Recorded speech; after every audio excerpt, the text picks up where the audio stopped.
써니쌤입니다. 네, 오랜만에 학습지 교사 꿀팁 정보를 하나 가지고 왔어요. 지금 최근에 발표된 내용인데 이제 많이 알고들 계시는 분도 계시고 모르고 계시는 분도 계시겠지만 2021년 7월 1일부터 특수고용직 고용보험 가입 의무화가 시행이 됩니다.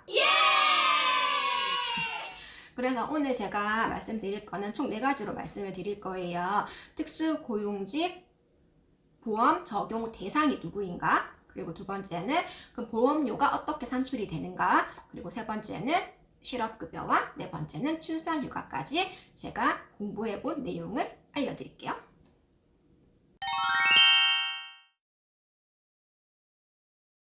일단 첫 번째로 특수고용직이란 무엇인가에 대해서 말씀을 드릴게요. 학습지 선생님들은 대부분 특수고용직으로 근무를 하고 계시고 물론 아닌 분들도 계십니다. 특수고용직은 근로자처럼 일하면서도 계약 형식은 사업주와 개인 간의 도급 계약으로 일하는 사람이다. 예를 들면 화물차 운전기사, 캐디, 방과후 선생님, 그리고 퀵서비스, 대리운전, 학습지 강사 등이 있다. 이게 나라에서 하는 이유가 이 고용보험 적용 대상을 확대해서 이제 실업 예방, 고용 촉진, 생활 안정, 재취업 이런 고용 안전망을 제공하기 위해 도입이 되었다고 해요. 이게 의무이기 때문에 만약 사업장에서 가입을 안 하겠습니다 이렇게 되면은 300만 원 정도의 과태료가 부과되고 이제 미지급된 고용보험이 청구가 된다고 해요. 물론 근로자는 과태료가 없습니다.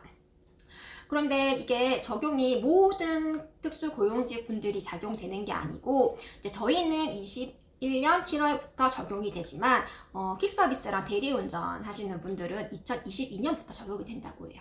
그리고 적용이 제외가 되는 부분도 있는데 월 보수가 80만 원 미만이신 분들은 적용이 안 된다고 합니다. 그래서 조금 월급이 조금 작으신 분들은 조금 더 일하셔서 좀 100만 원 정도 받아 가시면은 가입을 할 수 있다고 하니까 생각해 보시는 것도 좋을 것 같아요.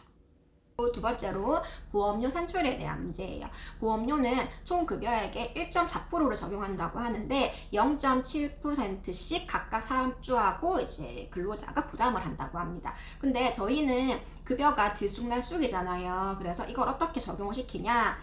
특수 형태 근로자의 보수는 총 수입 금액의 빼기 비과세 소득 빼기 경비로 이렇게 구분을 한다고 해요. 근데 만약에 기준보수 산정이 조금 어려운 경우에는 이제 그냥 기준보수라고 해서 133만 원으로 해가지고 부과를 한다고 합니다.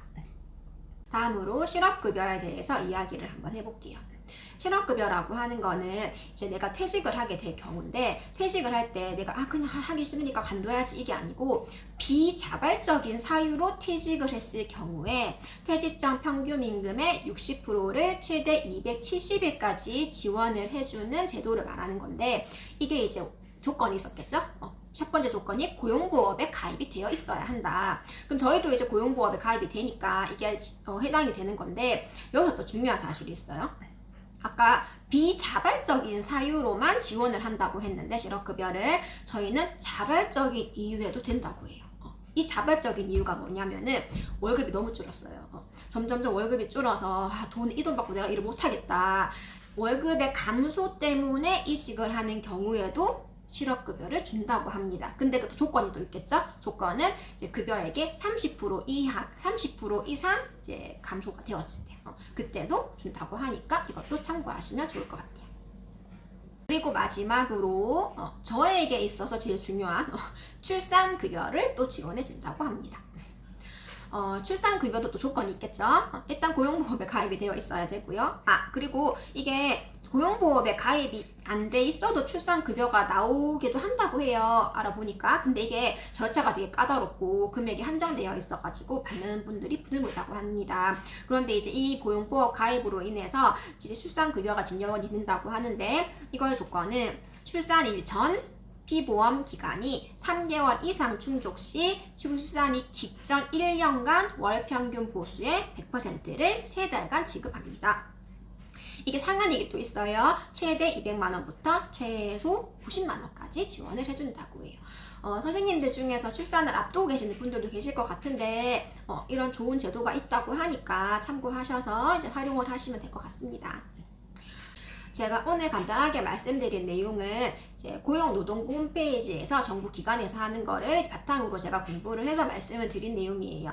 이게 세세하게 들어가면은 또 조건이 더 안에 있는 것도 있고 제가 더 놓친 내용이 있을 수도 있어요. 선생님들 저희 영상은 참고만 조금 하시고 더 자세히 알고 싶은 분들이 계시면은 이제 홈페이지 가서 보셔도 되고 아니면은 특수고용직 고용보험이라고 치면은 정보가 아주 많이 나오니까 궁금하신 점은 검색하셔서 더 알아보시면 될 것 같아요.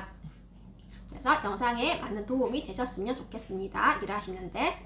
그래서 선생님들 오늘도 근무 열심히 하시고요. 다음 영상에서 또 만나요.